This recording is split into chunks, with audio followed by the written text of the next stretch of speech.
შენიცის სპორტის მესამე მერვედ ფინალური დაპირისპირებით გიბრუნდებით. ეს არის ახალი სპორტულ ინტელექტუალური გადაცემა, რომელსაც ყოველ კვირა დღეს ბილაივის YouTube არხზე შეხვდებით.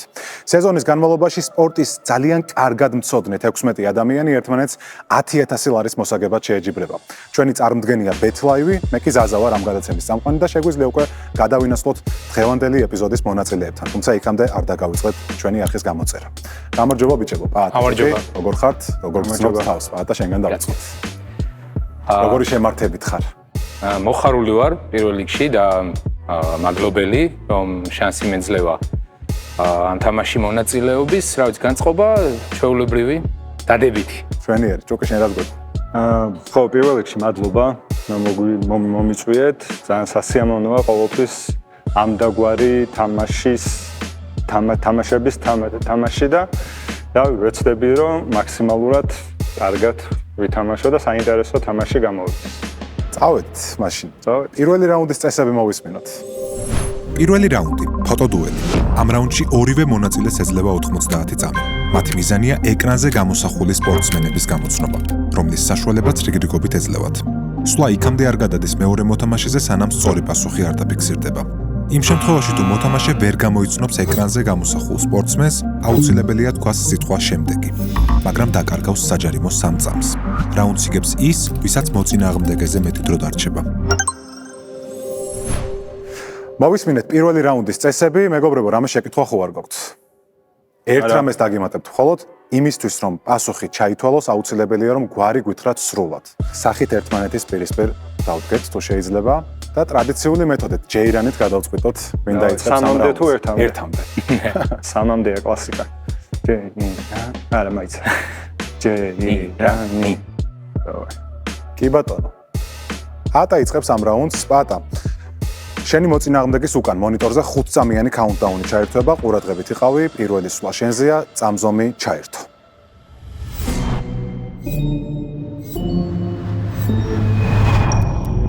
სტივენ ჯერარდი, ნეიმარი, ალექსისა, ვაიმე. ხმერთო. კაი, შემდეგ. ალექსანდრე არნოლდი. დენის როდმანი. მაიკლ ფელპსი. ანდრე აგასი. რაფაელ ლეო. გარი ლინეკერი. ჯორჯინიო.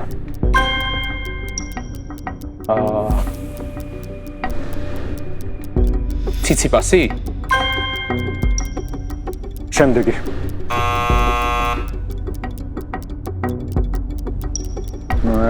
კრისტიან ერიქსენი. ფაულერი. კევინ გაინეტი. აშრაფ ჰაკიმი.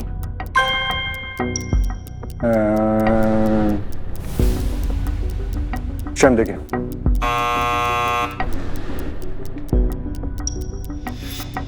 სტეფი გრაფი. ნონა გაფრინდაში. ჯეისონ კიდი. დუგლას ლუისი.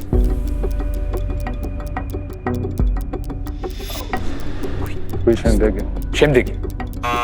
ზონოგი მანაეში. მე ვარ. პაულო როსი. ჯერი ვესტი. მილიკოვიჩ საუჩი. მილიტაო. ედერმინ. ედვინ ვარდერსარი. გულპუფი. ჯინობილი. კარტერი.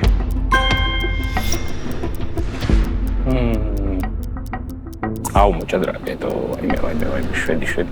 მაგნუს კარსენი. შემდეგი.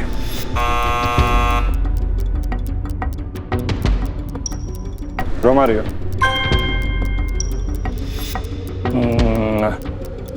ჯუპონი. ვეა. შემდეგი. რასლავა რაკო. ეს შემდეგი კი იმას ნიშნავს, რომ პაატას დრო ამოიწურა და პირველი რაუნდი მიაქვს ჭუკის თავის აქტივში.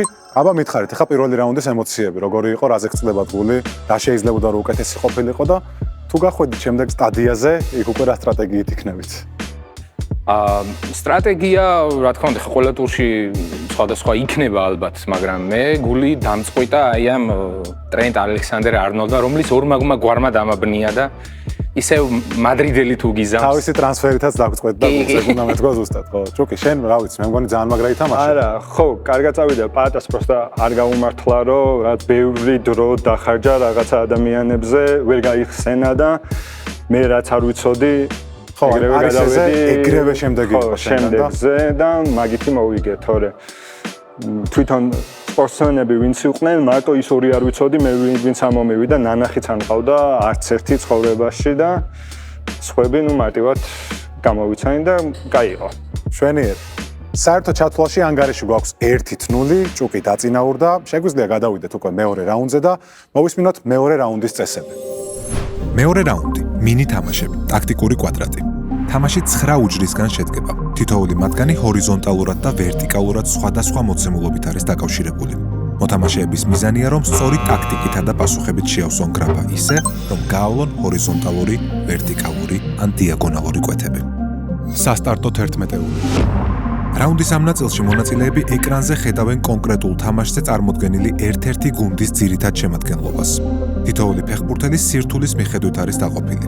მოთამაშეების მიზანია დააგროვონ მოწინააღმდეგეზე მეტი ქულა. set point. მეორე რაუნდის გადამწყვეტ ეტაპზე მოთამაშეებს მოუწევთ გამოიცნონ ფეხბურთელის საკუთარი კარიერის მიხედვით. პასუხი დასწრებაზეა. დავიწყოთ. მეორე რაუნდის პირველი მინი თამაში, ტაქტიკური კვადრატი და ვნახოთ, როგორია ჩვენი დღევანდელი ტაქტიკური კვადრატის მოცემულობა. ჰორიზონტალური მოცემულობა გვაქვს ასეთი: ხორვატია, შვეიცარია და ესპანეთი, რა თქმა უნდა, გულისხმობთ ფეხბურთელებს, ხოლო ვერტიკალურად გვაქვს ინტერი, ფეხბურთელი, რომელიც გაუწურთნია არსენ ვენგერს და 25+ გოლი ნაკრებში. ამ რაუნდს იწყებს პაატა, იმიტომ რომ პირველ რაუნდში დამარცხდა. პაატა მითხარი კვეთა და შესაბამისი ფეხბურთელი. საინტერესოა. მოდი ვიტყვი გაუწურთნია ვენგერს და ხორვატი. ეს უნდა იყოს დავორ შუკერი. კაი, მე ვიტყვი გაუწვრთნია ვენგერს და შვეიცარიელი არის გრანიტ ჟაკა. მოდი ინტერის შვეიცარიელი იყოს. კი ბატონო. ცოტა უნდა გავშალო თამაში და იყოს ჯერდან შაჩირი იყო მე მგონი ინტერში. ინტერი და შვეიცარიელი შაქირის სწორი პასუხია. კაი.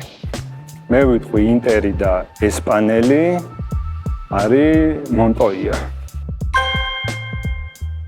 კაი, ეხლა მე უნდა ვთქვა ხორვატი და 25 გოლზე მეტი რო აქვს ნაკრებში. რა ვიცი, მოდი ბევრი აღარ ვიფიქროთ და ვთქვათ მარიო მანჯუკიჩი. მე უნდა დავკეტო ინტერი და ხორვატია, ეს არის მარსელო ბროზოვიჩი. ისე 25 გოლზე მეტიანი კაცი მიწევს ესპანეთში და ალვარო მორატა. ანუ ეხლა მე ვეღარ ვიგებ ვერანაირად, არ უნდა წავაგო შვეიცარია და 25. ორი ვარიანტი მაქვს და რომელიღაც იქნება. სებასტიან ფრეი იყოს პასუხი. არ არის სწორი პასუხი. მაშინ იგივე უნდა ვთქვა მე. შვეიცარიელი და 25 გოლზე მეტი ნაკრებში. მაშინ ეს იყოს ალექსანდერ ფრაი. აი, ეს უკვე სწორი პასუხია. სახელში შეცდა მხოლოდ და მხოლოდ. ჭუკი, ძალიან დასანანი შეცდომაა. კი, ეს სწორი პასუხია, რაც იმას ნიშნავს, რომ მეორე რაუნდის პირველი მინი თამაში მიაქვს პაატას თავის მონაგარში. მეორე რაუნდის მინი ანგარიში გვაქვს 1-0 შესაბამისად და შეგვიძლია უკვე გადავინაცვლოთ მეორე მინი თამაშზე სასტარტო 11-ულზე და მე მაქვს ერთი შეკითხვა თქვენთან. 2004 წლის ევროპის ჩემპიონატი როგორ გახსოვთ? მე ალბათ კარგად. ასე თუ ისე კარგად. რა თამაშით დაიწყო ხო არ გახსოვთ? პორტუგალია საბერძნეთი. საბერძნეთი. და რომელიც დამთავრდა? მაგით. ჩვენ დღეს გვექნება დასასრული ამ ტურნირის. რომელი გუნდის შემადგენლობა უფრო გაგიხარდებოდა? საბერძნეთის. მართლა? კი. ვა, ვერ გაგახარებ, იმიტომ რომ პორტუგალია გექნებათ ეს თქვენ გამოსაცნობი. როგორც ხედავთ, მოცემულობა ასეთია, ერთ ფეხბურთელს გეუბნებით მე ყველაზე მარტივს რომ დაგვრჩეს ლუცი, საფასუხო რაოდენობის ფეხბურთელები, ეს არის 7 ნომერი გუნდის კაპიტანი ლუიშ ფიგუ. ამ რაუნდს იწყებს ჭუპი. შეგახსენებთ ერთადერთ რამეს, რომ 3 შეცდომის დაშვების უფლება გაქვთ, 3 შეცდომის შემდეგ თქვენი მოპოვებული ქულა უბრალოდ იყინება, გრჩებათ. ნუ თუ ჩამორჩენაში ხართ, აზრი აღარ ექნება ამ ქულის გაყინვას. დავიწყეთ. ჭუკი გისმენთ. მე ვიტყვი 14 ნომერს, ეს უნდა იყოს ნუნო ვალენტე. ეს აბსოლუტურად სწორი პასუხია, 4 ქულიანი მონაგარი შენთვის ჭუკი. მე 4-იანით დავიწყო? აბა, მაშინ მოდი მე მარჯვენა მცველს ვიტყვი. 13 ნომერს ეს უნდა იყოს მიგელ მონტეირო. ესეც აბსოლუტურად სწორი პასუხია. ტიტანების დაპირისპირება დაიწყო. მოდი გავრიცხავ, ისევ 4 ნომერს ვიტყვი, 4 ქულიანს უნდა იყოს ანდრადე. ბრავო, 8-4 ხდება ანგარიში.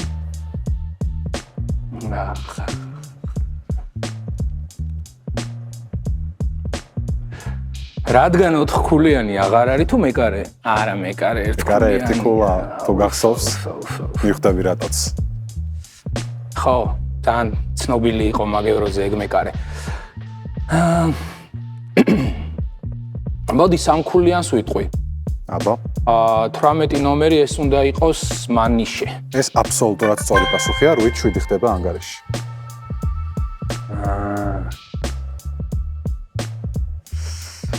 ვიხსენებ 6 ნომერი ვინ იყო და ვერ ვიხსენებ. აი, ვიტყვი 16 ნომერს კარვალიო. ეს სწორი პასუხია, 10-7 გვაქვს ანგარიში, პატა, ეხლა შენ შანსი გაქვს გათანაბრების. იმიტომ რომ 3 ქულიანს ხედავ დაფაზე. 3 ქულიანი თუ ათანაბრებ? ჯამში 25 ქულა გვაქვს, 13 ქულა თამაშს იგებს, 10-7 ამჟამად ანგარიში. მოდი ეგ 3 ქულა მოვიტოვოთ ტკბილუკმად და 2 ქულიანი პაულეტა ვთქვათ 9 ნომერი. რა თქმა უნდა, ეს სწორი პასუხია, 10-9 აქ სტრატეგიები დაისახა პაადასკა. ანუ დარჩა 1-1-3-1. ანგარიშია? 10-9. 10-9. ჭუკის სასარგებლოდ. ანუ შენ ლიდერობ ჯერჯერობით. ოკეი. 6 ნომერი უნდა იყოს კოშტინია. 6 ნომერი არის კოშტინია, რაც იმას ნიშნავს, რომ მეორე რაუნდის მეორე მინი თამაში ჭუკის მიაქვს თავის მონაგარში და ანგარიში ხდება 1-1, რაც იმას ნიშნავს, რომ პირველად გვექნება ამ გადაცემის ისტორიაში set point, რომელიც გადაწყვეტს მეორე რაუნდის გამარჯვებას. ალბათ გვაინტერესებს, ნუ ვინც დარჩა, ჩემი აზრით თქვენ ყველა იცით, მაგრამ მაყურებლისთვის მაინც გავხსნათ და თქვენ გახსენეთ, ალბათ 17-20 და 1. მიდი, 17 ამან თქოს. შენ არ იტყვი? მე ვიტყვი, ჩემიანია რონალდო. კი, 17 კრისტიანოა. აი 20 ვიტყვი, კაი კაცი, დეკო. კი ბატონო და კარში იდგა. მე მაგას არ ვიტყვი. ეგ იყო ჩემი მთავარი ცუდი მოგონება ამ ტურნირის ინგლისთან და რიკარდო არის, ხო? რიკარდო იყო, კი, ნამდვილად რიკარდო იყო. საინტერესო თამაში იყო, ძალიან საინტერესო კი არა, სუპერ თამაში იყო, უშეცდომოდ. და ჭუკი მოახერხა გამარჯვება. წავედით set point-ში. set point-ი ერთადერთი ფეხბურთელი პირველი კლუბიდან ბოლო კლუბამდე ვიწყებთ ჩამოთვლას. მეგობრებო, პასუხი დასწრებაზეა. დავიწყეთ. პირველი გუნდი არის კოგე. მეორე გუნდი არის ჰერენვენი. ჰერენვენიდან ნიუკასლი. ნიუკასლის შემდეგ მის კარიერაში ჩნდება უკვე ფეიენოორდი. შემდეგ იყო მილანი.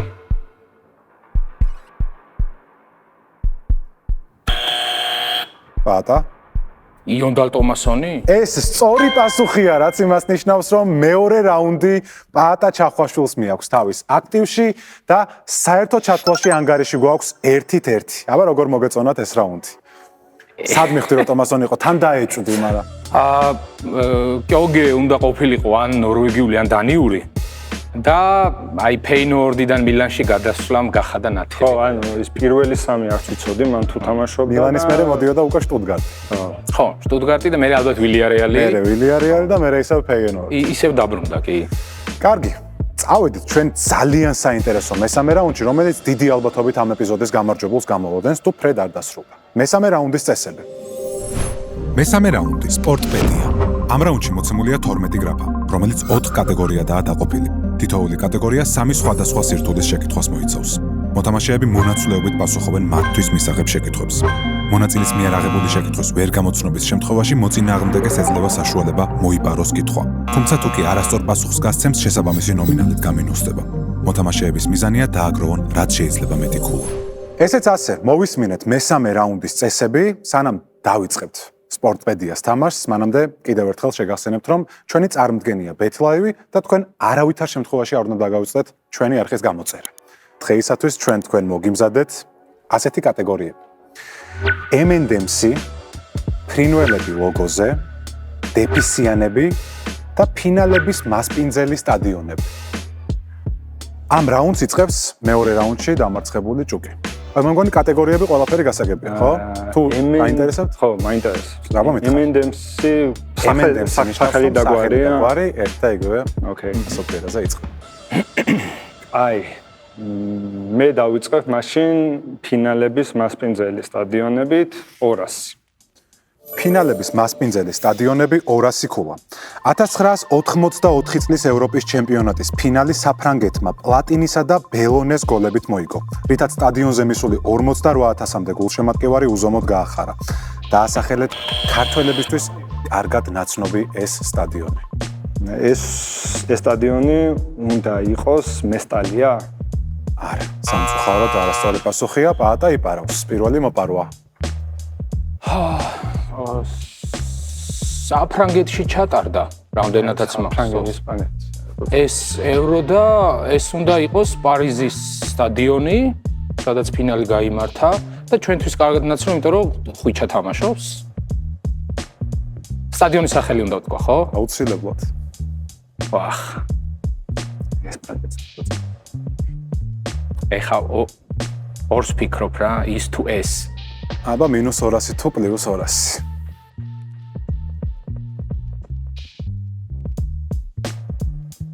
რადგან ქართველებისთვის კარგად ნაცნობია, მოდი იყოს პარკ დე პრენსი. პარკ დე პრენსი ეს სწორი პასუხია, რაც imას ნიშნავს, რომ 200-ით 0 ხდება ანგარიში. პაატა მოიპარა ეს შეკითხვა. არა მარტო ხვიჩა კვარაცხელიას გამო, სურიკომას გაიტანა ამ სტადიონზე გოლი და მიქაუტა წემს. ხო. წავედით პაატა, შენჯერია. მოდი იყოს იგივე კატეგორია და 100-იანი იყოს. ფინალების მასპინძელი სტადიონები 100 ქულა. ის მარაკანასთან ერთადერთი სტადიონია, რომელმაც მსოფლიო ჩემპიონატის 2 ფინალს უმასპინძლა. აღსანიშნავია, რომ ორივე ფინალში ევროპული გუნდი დამარცხდა. ეს ყველა ვარიანტში უნდა იყოს მეხიკოს აცტეკა. ეს სრულიად სწორი პასუხია, 300-ით 0 ხდება ანგარიში. აცტეკა. ნამდვილად სწორი პასუხია. ჭუკი. იყოს კატეგორია 300. ფინალების მასპინძელი სტადიონები ამოვწურეთ კატეგორია 300 ქულა. 1960 წელს ამ სტადიონზე გამართულ ფინალს 127,000 მაყურებელი დაესწრო. მადრიდის რეალმა კი ბრწყინვალე წარმოდგენა დადგა და ჩემპიონთა თასი ზედიზედ მეხუთედ მოიგო. დაასახელეთ ფინალის მასპინძელი სტადიონი, თუ გეტყვით, რომ ამ არენაზე რეალმა კიდევ შეძლო ჩემპიონობის მოპოვება. ეს არის ჰემდენ პარკი. ეს არის ჰემპდენ პარკი, 300-ით 300 ხდება ანგარიში. მაგარი თამაშია, ძალიან ბრავო ბიჭებს. გათანაბრდო პაატა ანგარიში. მე მგონი შენც ისურვებდი ამ შეკითხვის აღებას, ხო? ხო. აბა, ამოვწურეთ ერთი კატეგორია, დაგვრჩა 3 სხვადასხვა კატეგორია ჯერჯერობით გაუხსნელი. მოდი იყოს აბა ესეთი კბილ თემას რო გავს, M&M-ი და 200-იანი. M&M-ის 200 ქულიანი შეკითხვა. საქართველოს ეროვნულ ნაკრებში ჩატარებულ 22 მატჩში 1 საგოლე გადაცემა აქვს. თუმცა ისეთი, რომელმაც მსოფლიო ფეხბურთის გრანდს 11 მატჩიანი წაუგებელი სერია შეუწყვიტა. ეს უნდა იყოს ჯამბულ ჯიღაური? ეს აბსოლუტურად სწორი პასუხია. სხვათა შორის არც თუ ისე მარტივად გასახსენებელი პასუხი იყო, ხო? ხო. ოქრიაშვილს ვინც მისცა პასი. ოქრიაშვილს ვინც გაატანინა, მაგრამ ეს თამაში ძალიან კარგად გახსოვს. ჯუკი, შენი ჯერია. კაი. 500-ით 300. ოკეი. მოდი იყოს M&M-ს 300-იანი. M&M-ს 300 ქოლიანი შეკითხვა. 2017 წლის ფილმში, რომელიც 1980 წლის ზაფხულში ლონდონში გამართულ მოვლენებს ეხება, ამ ადამიანის როლი სვერირ გუდნასონმა შეასრულა. ვისია საუბარი უნდა გითხრა? არაფერს არ კარგავ ნებისმიერი პასუხით. შეგიძლია თუ რამე გაქვს თქვა. არ მაქვს ვერსია საერთოდ. ეს შეკითხვა ჩაგვივარდა და მცირედით მიმოვიხილოთ. აი რო გითხრათ, რომ მეორე მისი მოწინააღმდეგის როლს ამ ფილმში შაია ლაბეფი ასრულებს, რამეს მოგცემდათ? აღარ, მე არ მივიღებ უკვე მაგ პასუხს. ვინ არის სწორი პასუხი?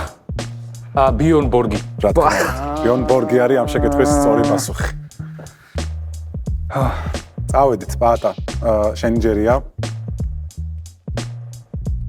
მოდი იყოს ფრინველები ლოგოზე და იყოს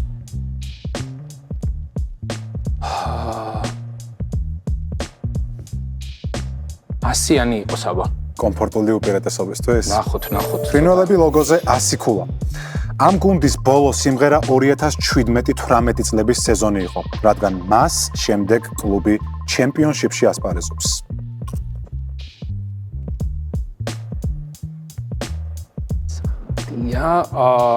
თქვა ხო? კი ბატონო. რადგან ბოლო სიმღერა ესეთი მინიშნება გედზე, ეს უნდა იყოს Swansea City? ეს უნდა იყოს Swansea City და არის Swansea City ამ შეკითხვის პასუხი. 600-ით 300 ხდება ანგარიში. ჯუკი. იგივე კატეგორია იყოს 200. ფრინველები ლოგოზე 200 ქულა. ამ გუნდმა 2013 წელს სახელი და ლოგო შტატ ლუიზიანას სიმბოლოს მიხედვით შეცვალა. არ მაქვს ისეთი კარგი პელიკანსი არის? სრული სახელი? რაღაცა პელიკანსია, ხო? New Orleans Pelicans. New Orleans Pelicans-ი. მაინც ამოვიდა ტვინში სწორი პასუხი, რაც იმას ნიშნავს, რომ 200 ქულა დაემატა ჯუკის. ოჩახ, კარგია რომ გაიხსენე. პატა, შენი არჩევანის ჯერია. მოდი იყოს ისევე M&M-ს ამოვწუროთ და 100-იანი იყოს. M&M-ს ამოვწუროთ 100 ქულიანი შეკითხვით. მაისური, რომელიც მას NBA-ს სადებიუტო მატჩში ეცვა, $762,000 გაიყიდა. თუმცა საკითხავია, უცხო პლანეტელის გარდა ვის მოერგებოდა ის? არ მაქვს ვერსია. აბა პატა. არა. ჯოკი, შენც არიფარო. ვერ გავიხსენე. კი ბატონო, მაშინ აი აქ რო დამემატებინა თქვენთვის, რომ ეს ყველაფერი 2024 წელს მოხდა, რამეს შეგიცვლიდა? ვიღაც ახალი უნდა იყოს. 2024-ში უცხო პლანეტელი. ბიჭო, ეს ჩვენი ვინ შეიძლება იყოს? არ ვიცი. სწორი პასუხი არის ვიქტორ ვემბანიამა, რომელიც მართლაც რომ ნამდვილი უცხო პლანეტელია და $762,000 გაიყიდა მისი მაისური. წავედით, ჯუკი შენი ჯერია. დეფისიანები 200. დეფისიანები 200 ქულა. ამ წმინდანის სახელის აბრევიატურა გლობალური ადგილმდებარეობის სისტემაში არ აგერიოთ. დამისახელეთ, ვის გულისხმობთ წმინდანში? ერთადერთი ვერსია მომდის სენტ მაქსიმინი. არ არის სწორი პასუხი. საბრძოლო ხელოვნების მოყვარულები არ ხართ? სენ-პიერი? კი. ჯორჯ სენ-პიერი, გლობალური ადგილმდებარეობის სისტემა GPS-ია და სენ-პიერს ეძახიან GSP-ს. რაღაც ფილმზე მაინც ყოფილიყო ამის როლები უფრო ვიცი ვიდრე ბრძოლები. სენ-პიერის რეკორდი მოხსნა ახლა მერაბლავიშვილმა ბოლოს. გდებ ტეიქდაუნებზე. კარგი, წავედით. ამჯერად ისევ პატას ჯერია. 600-ით 500 ანგარიში შეგახსენებთ ძალიან დაძაბული მესამე რაუნდი გვაქვს. იყოს დეფისიანები და 100 აბა. დეფისიანები 100 ქულა. უპასუხე სწრაფად. 2019 წელს ამ ფეხბურთელის მიერ ჩადენილმა ქმედებამ კომენტატორი ისე აღაფრთოვანა, რომ კუთხურის დროს შეიძლება მუდამ მისი შეძახილი გაგახსენდეთ. დაასახელეთ ეს ფეხბურთელი. ტრენტ ალექსანდერ-არნოლდი? აი, მაინც მოგიტანა ქულა, ხედავ? პირველ რაუნდში დაგუპა, მაგრამ აი, ცუდად მახსოვს ეს ყველაფერი. დაგიბრუნა მადრიდისტამ, მაგრამ იმ დროისთვის ლივერპულელი. კარგი, 705-ია ანგარიში. ფაქტობრივად ფრე გამოირიცხა, რაც იმას ნიშნავს, რომ ამ რაუნდში გავიგებთ ამ ეპიზოდის გამარჯვებულს. ჭუკი, შენი ჯერია. აი, იყოს დეფიციანები 300. დეფიციანები 300 ქულა. ევროპის ერთ ქვეყანაში მათ სულ ცოტა ხნის წინ 90 წლიანი გვალვა დაასრულეს და საკუთარი ქვეყნის ჩემპიონატი მოიგეს. შეიძლება არ იცოდეთ, მაგრამ ამ გუნდში ახალგაზრდა ქართველი მეკარე ირიცხება. დაასახელეთ ეს კლუბი. არ ვიცი, რამდენი სწორია სენტ გილეს ბელგიური კლუბი. ეს სწორი პასუხია, აბსოლუტურად. უნიონ სენ-ჟილი არის ამ შემთხვევაზე სწორი პასუხი. ქართველი მეკარე ხო არ გახსოვს ვერა? წარმოგედგენია. გიორგი ყავლაშვილი. ხო, ესეც ისეთი ჰინტი იყო, რომ თუ იცოდი, უკვე მარტივად მიდიოდი ამ პასუხამდე. 800-700 ხდება ანგარიში, მეგობრებო, ჭუკი გავიდა წინ. გადამწყვეტი შეკითხვა. პატა. ფრინველები ლოგოზე. ერთი წამით, ესე იგი აუცილებლად საპასუხო მაქვს. და შენ ფრინველები აღარც ლოგოზე რისკავ. 300 ქულა. დარწმუნებული ვარ, რომ აი იქ მოპარვის ღილაკი არ აინთება. გააჩნია თუ ჯვეებში თუ იცი ავანტებ. თუ არ ვიცი ვიდგები. წავედით, ბოლო შეკითხვა. იღბალი. ქართველებისთვის კარგად ნაცნობი ამ კლუბის სიმბოლო თეთრთავიანი არწივია, რომელიც ყოველი საშინაო მატჩის წინ გელრედომს გადაუფრენს ხოლმე.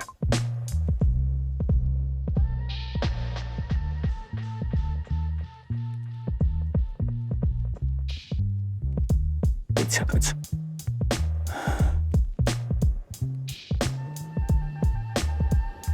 არწივს ატუშებენ. იძაბება სიტუაცია. აუ, ის არის.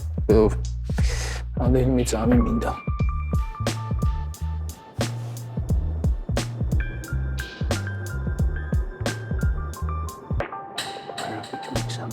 კარგი, პატა, აბა ნელ-ნელა უკვე პასუხისკენ გადავინაცვლოთ. აი, ხლავი რამდენიმე წამი და უნდა თქვა რამე კი.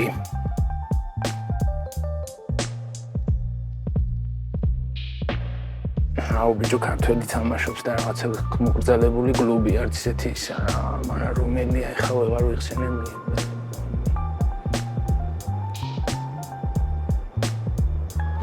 და სწორი პასუხი. ვიცი რა, ის არის, დაიდრო დამჭირდება ეხლა ეს ისეთი რაღაცა არა და რაღაც მახსენდება, რომ ქართველი თამაშობს ამ კლუბში და მაგრამ ჯობია რომ ვარიანტის გარეშე არ დანა. ხო, ანუ დამთავრდეს ბარემ თამაში და ეს მთელი ეს დრამა. არ ვარ დარწმუნებული, მაგრამ რა ვიცი, მე მგონი ეს არის ბუდუს კლუბი ჰაიდენჰაიმი. ჰაიდენჰაიმი ამ შეკითხვაზე სწორი პასუხი სამწუხაროდ არ არის. რაც იმას ნიშნავს, რომ ჭუკიმ ეს თამაში მოიგო, მაგრამ მივიდეთ სწორ პასუხამდე, აბა. მივიდეთ. წარმოგიდგენს. ფრანგულია, მაგითო. არა, ფრანგულია არ არის. ქვია ამ კლუბის სტადიონს. სტადიონს ქვია ხო, მაგრამ რომელიც არის ნიდერლანდებში. ნიდერლანდებშია, აუ ვიტესია. ვიტესი არის. ვიტესია სწორი პასუხი. ჩვენ კი მივიღეთ შესანიშნავი თამაში. ძალიან მაგარი მესამე მერვეთ ფინალური დაპირისპირება, რომლის გამარჯვებულიც გახდა ჭუკი. ჭუკი, ბრავო. ძალიან მაგარი თამაში შემოგთავაზე. ბოლო მომენტში ეპიკ კამბექი. არ უყვართ ქართულ მაყურებლებს ეს სიტყვა, მაგრამ მაინც. და შენ არ ვიცი, მე მგონია რომ ყველამ კარგად ვიცით შენი შესაძლებლობები. არ ვიცი ვინ იყო ანდერდოგი დღევანდელ თქვენს დაპირისპირებაში. თამაშის დაწყების წინ. ხო, არ არსებობდა, მაგრამ ფაქტი ერთია რომ ძალიან მაგარი თამაში მივიღეთ. უღრმესი მადლობა ორივეს, ასეთი მადლობა თქვენთვის და მინდა რომ ცირედით მიმოვიხილოთ რა ჩვენი თამაში მთლიანად, რომელი რაუნდი მოგეწონათ, სად რას გამოასწორებდით სამომავლოდ და ასე შემდეგ. ბატონო, შენგან დავიწყოთ. როგორც წესი, მომწონს ხოლმე ესეთი ტურები და შეკითხვები, სადაც ანუ არ არის მარტო მშრალი სპორტული სტატისტიკა და არის რაღაცა ზოგად ცოდნაზე და ასე შემდეგ. შესაბამისად ეს ბოლო ტური ზუსტად ისეთია, როგორცაც გულისხმობ, ანუ ძალიან ასე ვთქვათ, კარგია და ყველაფერი გადგება.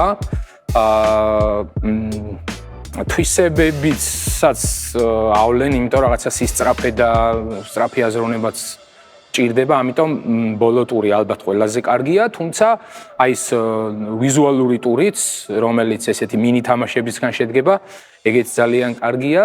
აი პირველ ტურს ყველაზე ნაკლებ შეფასებას მივცემ, იმიტომ რომ ცოტა ისეთია, სტრესია. შენ სტილს ვერ ერგება. ხო, არა, იცით რა არის, მაგით იწყებ მოთამაშე თამაშს და ისეთია რომ რაღაც სისწრაფე და უნდა აკრიფო რაც. ხო. პატა, მადლობა. ჩუკი, შენ შეგვიფასე. ძალიან სასიამოვნო იყო, მე პირიქით ძალიან კარგი ხედველობითი მახსოვრობა მაქვს, ამიტომ ჩემთვის პირველი ტური იყო საუკეთესო, ან ვიცი, ან არ ვიცი რა, სადღაც შუაში არ ვარ. ამიტომ პირველი ტური მომეწონა და ყველაზე ნაკლებად ეს, იმიტომ ყოველთვის ვიბნევი, როცა კითხვაში არის ბევრი სიტყვა. სადღაც აზრი მეკარგება, მე რას გავყვე ვერ ვიგებ. ამ შემთხვევაში ხო, გამართლა ჩემ შემთხვევაში. მეორე ყველაზე რაცა გასართობი, კარგი სათამაშო იყო, მაგრამ პირველი ჩემთვის საუკეთესო იყო.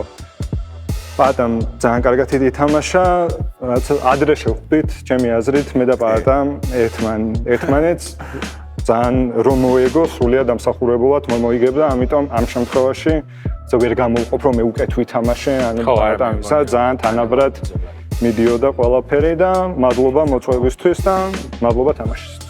გელოდებით მეოთხედ ფინალში. კიდევ ერთხელ ძალიან დიდი მადლობა თქვენ ორივეს თამაშისთვის. მადლობა. ჩვენს მაყურებელს კი შევახსენებ, რომ ჩვენი გადაცემის წარმოდგენია BetLive და რაც ყველაზე მნიშვნელოვანია, არ უნდა დაგავწევთ ჩვენი არხის გამოწერა. შევხვდებით ერთ კვირაში. ნახვამდის.